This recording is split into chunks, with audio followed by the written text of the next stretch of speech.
Hello, this video should be a really quick look at how to produce a really good poetry anthology essay. We'll start with planning and then we'll look in detail at how to do a comparative paragraph in your essay. These are all skills that you've been doing all the way through school, so hopefully you'll find it quite reassuring. In this part of the exam, you will be given a poem that you've studied in class. It will be printed in the exam for you, just one poem. You will then be asked to write a comparison between this poem and one other from the anthology, and the question will always be linked to a theme relating to ideas of power or conflict. So it might be the reality of conflict, it might be inner conflict, it might be the power of nature, it might be human power and ambition, it might be memory, any one of those sorts of themes that we've been looking at. And the most brilliant thing about this is that you already have this skill. You've already been using it in your language papers. Remember language paper 2, question 4, where you had to compare the writer's different views and perspectives, their thoughts and feelings, where you had to compare the different methods that they used to convey those thoughts and feelings? Well, this is exactly the same thing for the poets. The only difference is that you also have to include context. But because context is so inextricably linked to the ideas, you'll find that it sort of comes naturally anyway. So this is something that you've already been doing. A comparison question might take a number of different formats, but essentially you're always being asked exactly the same thing. So whether you get a statement followed by a question or just a question by itself, you are always being given a theme that the examiner wants you to write about. The examiner will then introduce one poem to explore ideas linked to that theme through, and then you have to find the second poem. It's as straightforward as that. And the really good thing is that you can play to your strengths. And I'm going to tell you how you can do that. When we talk about playing to your strengths, what we mean is finding ways to allow you to really shine in the exam, to allow you to write about what you know well and what you've experienced some success writing about in the past. So you need to look at the question. You need to ask yourself a number of further questions. What is the theme? What do I know about this theme? Which other poems explore this theme? And which ones do I already know quite well? And then how can I interpret the question to write well about what I know well? So if we look at this first question, it starts with a statement. Man is often portrayed as being in conflict with nature. Explore the ways in which nature is portrayed as an enemy of man. In Exposure, and one other poem from Power and Conflict. Now the theme here is nature and the power of nature and how nature can be an enemy of man. Okay, there are several poems that I could write about. This might be a theme that I feel really confident about. So if this question came up, I could write about the power of nature in lots of different ways. I just choose one poem that I could write about, maybe Storm on the Island, perhaps. There could be all sorts. And I start planning my answer. If, however, the other question came up that I've also got on this page, but I really wanted to write about the power of nature, is there a way I can use some of what I know really well about the power of nature to really shine in the exam? So this question is, compare the way in which the reality of war is presented in Remains and one other poem from Power and Conflict. Well, I could interpret the reality of war through the lens of nature. So I could say that the reality of war is that the real enemy is nature. That would allow me to write about, say, exposure. So what I'm saying is really look at the question, think about what you know well, and is there a way that you can adapt it to allow you to write about what you know well? So whether you're thinking about an individual paragraph or a whole essay, you always need to be thinking about whether you are answering these three questions: what, how, and why. So when we think about a whole essay, the questions you need to be asking yourselves are, what are the important ideas that these two poets, remember you're writing about two poems, express about this theme, the theme that's come up in the question? And then what techniques do they use to convey those ideas? You then need to be thinking about how the ideas of each poet are similar or different. Where do they find those lines of symmetry and similarity, and where do they differ? And how are the techniques they use and the effects on their readers similar or different? You then kind of pull that together with your why. Why do you think these poets wanted to explore these particular ideas in that particular way, at that particular moment? And that is what leads you on to context. So thinking about the poet as maybe somebody who was a soldier and experienced conflict, somebody who was really interested in the nature of power in our society, somebody who wanted to see the kind of permanence and power of nature. What was it that made these poets want to explore these ideas in that way and create that effect on the reader at that moment in time? And that's your context. And here is the key. Where is there conflict in your poem? Every poem has some form of conflict in it, where two ideas come up against each other. They might collide or it might gradually grow, but where do we see conflict between perhaps what we thought and what's really true, what the speaker thinks and what really is the case, what we're told, what we experience? Where is the conflict? Because that is the background to every single one of these poems. When it comes to planning, you're essentially using those Amity resources that we've used before: about, moods, ideas, techniques, and then your response. So the way it works is you start with the about. What's it about? And what's it about? So what happens in this poem and what big ideas does it address? You then ask yourself how the speaker or the protagonist feels at the beginning of the poem. Remember, the speaker isn't always the voice of the poem. So if you think about My Last Duchess, that's a dramatic monologue. The speaker will be very different to the protagonist. You then need to ask yourself, what is the conflict in this poem and when does it emerge?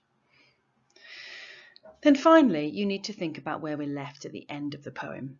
What emotions are evoked, or what questions are posed by the story of the poem by the end. That's your response. So as you can see, we're looking at the ingredients of Amity. We start with the about. We have 2 paragraphs in the middle which deal with mood, ideas and techniques, and then we finish with our response.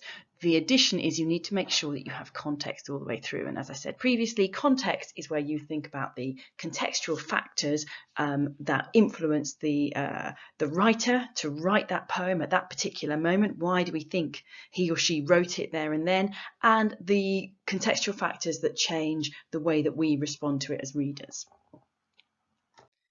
Now, of course, for a comparative essay, we need to be doing this simultaneously for 2 poems. And it's actually easier than you think. And what I'm going to do is I'm going to show you a table that I've got, which will help you do your planning and help you think about how you could do that. You should have received one of these planning sheets. There's a space at the top for you to write the question. Really important that you're absolutely clear what the focus of the question is. And then it gives you a series of prompt questions for each section to really point you in the right direction, to ensure that you are writing not just with evidence from the text, but that you are also looking at how the writer uses specific techniques in order to convey those ideas and moods. So that's really important. At the end of each section, there is the opportunity to make a statement comparing the 2 poems in that section. What this is the statement that will be there at the very beginning of each one of your paragraphs. If you get that right, if you nail that, then the rest of your argument will follow on seamlessly. So it's very important that you practice those. You cannot fill in one of these whole sheets in an exam, and you wouldn't be allowed to have it in there anyway. However, the more of this thinking and planning you can do before you find yourself in an exam or assessment situation, the more able you're going to be able to write really clearly with subtlety and using really good evidence. So I really do encourage you to use this to plan a series of different essays. So let's have a quick look at a question that might come up in the exam. And what I'd like you to do is to write that question either on one of your planning sheets if you've got it printed out, or on a separate sheet of paper. Write the question out. Compare how the reality of war is presented in Remains and one other poem from Power and Conflict. Okay, so you might need to hit pause again in just a second. I'd like you to think about poem A, in this case it's Remains, and just make some notes in the first box, the big ideas box. Think about what big ideas relating to the question that the poet explores, and how does that poet want us to respond to those big ideas, and then also what conflict is revealed in the poem, again linked clearly to the question. Just make those notes now, and then when you're ready, start the video again. Now, before you go off and start looking at the content of poem A, I want you to think about how the big ideas in poem A compare with poem B, and this is the poem that you're choosing to write about from memory. So what are the big ideas relating to the question, obviously, that this other poet explores? Are they similar or different, and how are they similar or different? Again, think about what conflict this second poem reveals. As I've said before, you might find that the conflict is your big idea. So don't worry about writing lots and lots here. So you'll see after that big ideas section, there is a space for you to write a comparative statement. This is the most difficult thing you'll do, and it's the one you're going to want to skip, but it is the most important one. If you can nail this, everything else, as I keep saying, falls into place. So try and crystallize that idea into a statement. It might be quite meaty. I've got some very meaty statements here that basically are my introduction, which I'm going to show you. You could just write some notes about it, but have a practice writing it out in full. So I'm going to show you some examples in just a minute. There are absolutely loads of poems that I could compare to Remains when I talk about the reality of war, and I'm going to show you a few of them. In this case, I'm going to look at exposure. Now, I'm always going to start with poem A. In that case, it's Remains. Armitage shows that however mundane and ordinary war may appear, its reality is profoundly damaging and unrelenting long after the battle has finished. By comparison, Owen's first-hand account of the reality of war in Exposure shows that war is itself relentless and protracted as the men struggle to cope with the merciless assault of their enemy, nature. Alternatively, I might like to compare it to the poem Poppies. I'm going to start in exactly the same way here. Armitage shows that however mundane or ordinary war may appear, its reality is profoundly damaging and unrelenting long after the battle has finished. Weir's poem, Poppies, also shows that the reality of war is often felt as much off the battlefield as on it, as we experience the anguish of loss from the point of view of a mother sending her son off to battle. And my final example, looking at the same question from a different point of view, is using the poem Kamikaze. Armitage shows that however mundane or ordinary war may appear, its reality is experienced through memory, the inescapable torturous echoes of experiences that can't be exiled to some sun-stunned, sand-smothered land. This idea that the reality of war is felt through its aftermath can also be seen in Kamikaze, where a young pilot is moved by the sight of nature and ideas of family to turn back from his suicide mission, and then suffers the consequences of a metaphorical death when he returns home. After writing our About section, which is our introduction, we need to now look at the two main paragraphs. So we're going to start with the primary idea, and this starts, I suggest, with an examination of how the speaker or protagonist feels or tries to present themselves at the start of the poem. Obviously that's really tied up with ideas of mood. I've given you here a feelings wheel. I will share that with you separately because I think that's really useful in really making your language precise when you describe people's feelings. So looking at very early in the poem, I want you to make notes on your sheet about how the speaker or protagonist feels or tries to present their feelings or is presented at the beginning of the poem, and what techniques are used to express them. When you write, you're going to have to explain how those techniques express those particular feelings and moods. So make sure that you write your notes about language, structure, and form here. And then we're going to do exactly the same for the second poem, whatever the poem is you've decided to compare it with. But the difference here is you do need to be thinking about whether it is similar or different.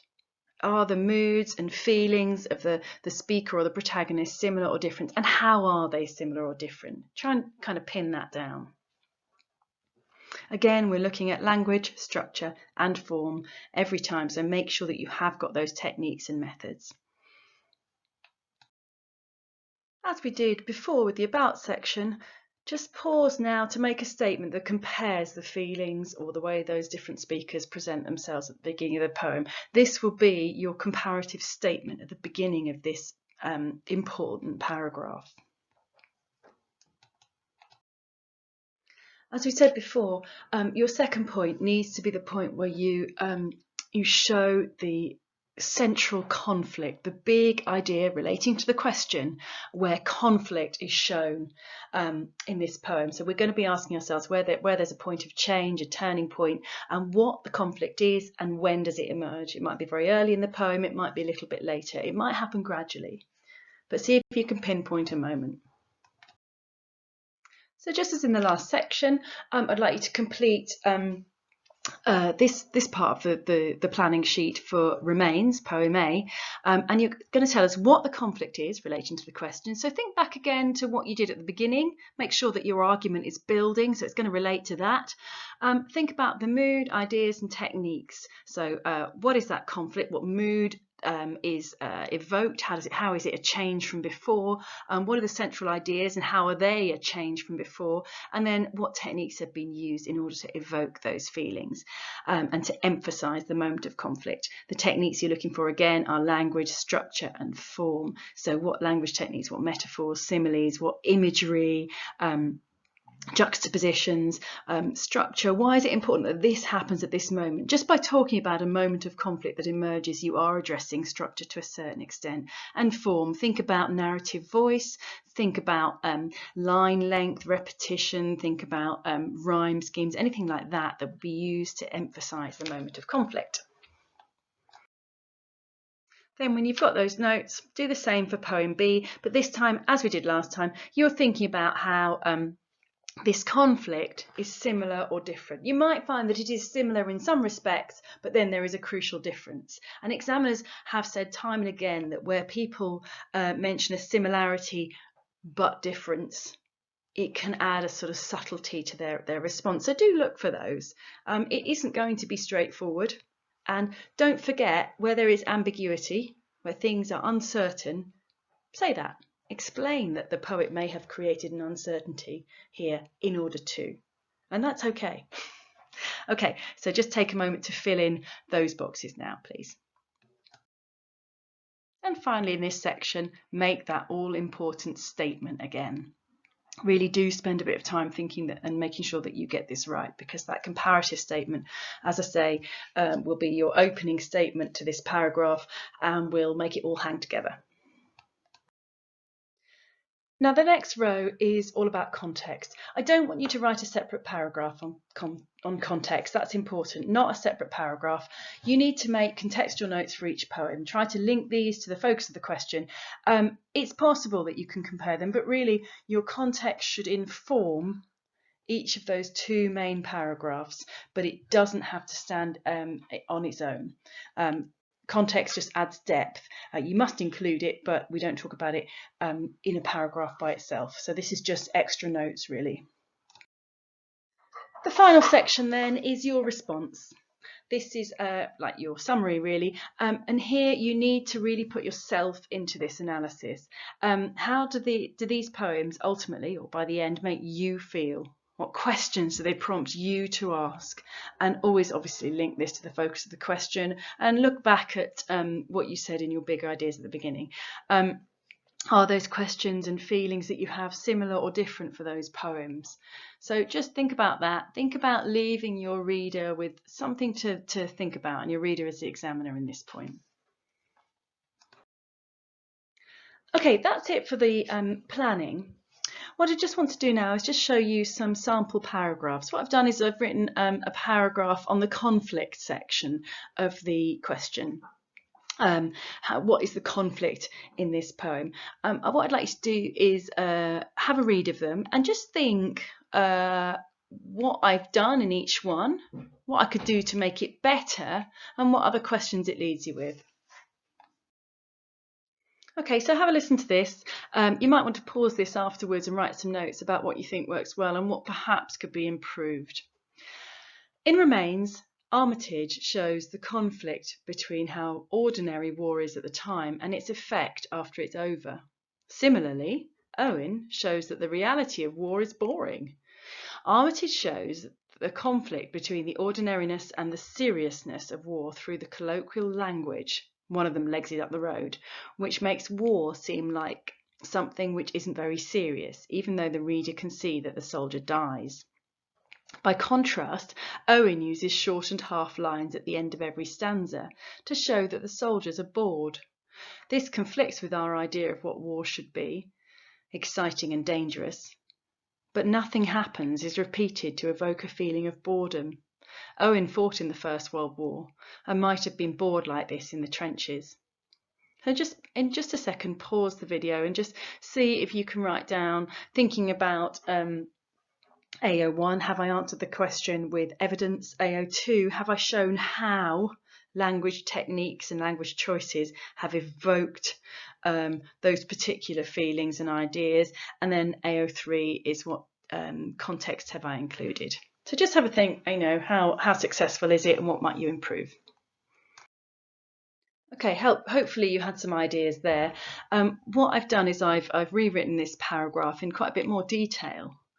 I've tried to use a little bit more technical terminology and try to develop my ideas a little bit more. It's exactly the same point. So just have a listen to this and see if you can work out why it's better and why it feels more useful.